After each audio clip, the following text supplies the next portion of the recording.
BJP के 3 जमाई, income tax, ED और सीबीआई। आप ईडी सीबीआई 2 दिन के लिए हमें दे दीजिए और देखिए फिर क्या जल रहा है हमारा। 2 दिन के लिए दे दीजिए।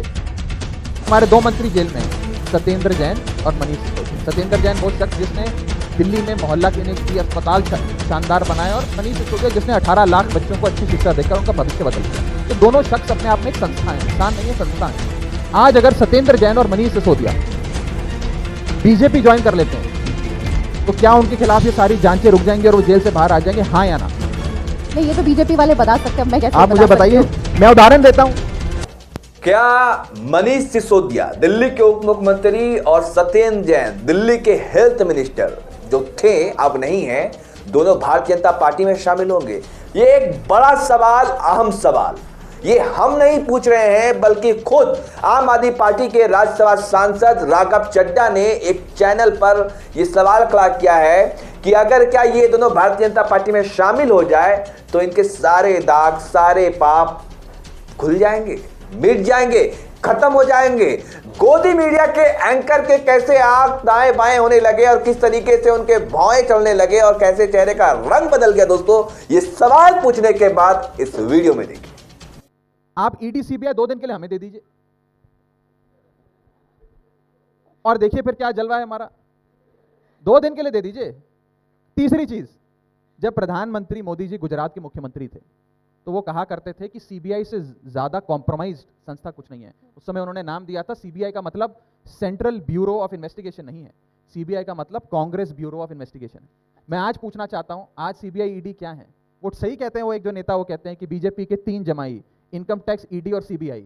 अच्छा। वो चलिए, तो ये भ्रष्टाचार के खिलाफ लड़ाई नहीं है, ये भारत में विपक्ष को खत्म कर दो, ये वो लड़ाई है। और मैं आखिरी चीज बस ये कहूंगा, और मैं आपसे पूछूंगा, आप हमसे हमेशा सवाल पूछते हैं, आज मैं आपसे पूछूंगा।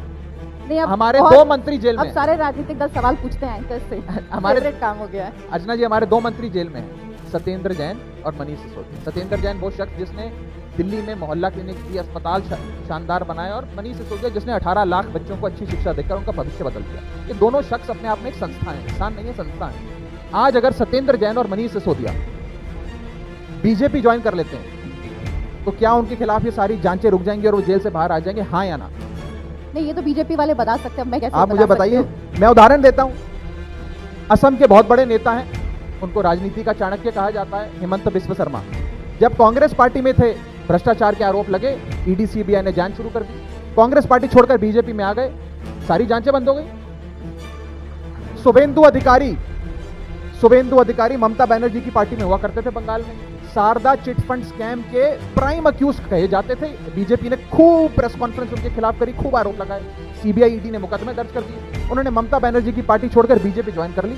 ना सीबीआई ईडी ने कोई जांच उसके बाद करी। Z+ सिक्योरिटी प्रोटेक्ट है बंगाल में और पूरे देश में सरेआम घूम रहे हैं। ऐसे में आपको दर्जनों उदाहरण दे सकता हूं। तो ये लड़ाई जो है अर्चना जी, ये भ्रष्टाचार के खिलाफ है, विपक्ष के आम आदमी पार्टी के खिलाफ है। बीजेपी डरती है अरविंद केजरीवाल से, इसलिए अरविंद केजरीवाल को खत्म करना चाहती है, ये लड़ाई। तो देखा आपने कैसे गोदी मीडिया के एंकराइन का मुंह चढ़ गया, जो भाजपा मोदी मोदी दिन रात करते रहते हैं, लेकिन राघव चड्ढा ने उनको अपने तर्कों में ऐसे फंसाया कि वो चुंगल में इस तरीके से आ गए कि उनके पास जवाब देने का कुछ था ही नहीं। और ये हकीकत हो गया है कि उन्होंने तर्क साथ बताया कि असम के जो मुख्यमंत्री हैं वो पहले कांग्रेस में थे, शारदा घोटाले में उनका नाम था, उनके घर पर सीबीआई का रेड पड़ा, जैसे ही भाजपा में शामिल हुए सारे दाग धुल गए। और आपको पता होगा कि जो शुभेंदु अधिकारी हैं पश्चिम बंगाल में, जो विपक्ष के नेता हैं, वो पहले टीएमसी में थे, वो भी नारदा घोटाले के आरोपी थे, उनके घर भी सीबीआई ईडी का छापा पड़ रहा था, भारतीय जनता पार्टी में शामिल हुए, सारे दाग धब्बे सब खत्म हो गए।